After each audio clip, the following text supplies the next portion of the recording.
guys, share ko lang sa inyo yung isang scam sa marketplace.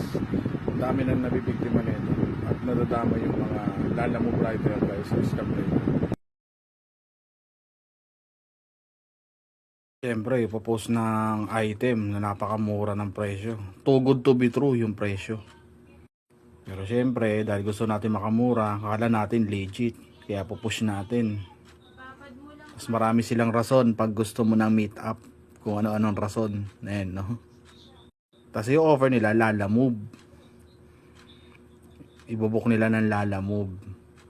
Ipupush nila dito sila yung magbubuk.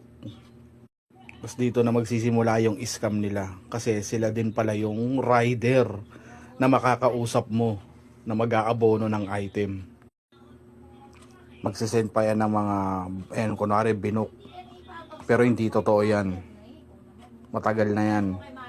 May magte-text na rider. Siya din nagpapanggap na kulang yung pang-abono. So dahil pang kulang yung abono niya, ikaw magbabayad ng kulang. Magsisend pa ng lisensya ng rider na siya rin pala. Kulang yung inabono ng rider, so babayaran mo ngayon. Pagkabigay mo, wala na.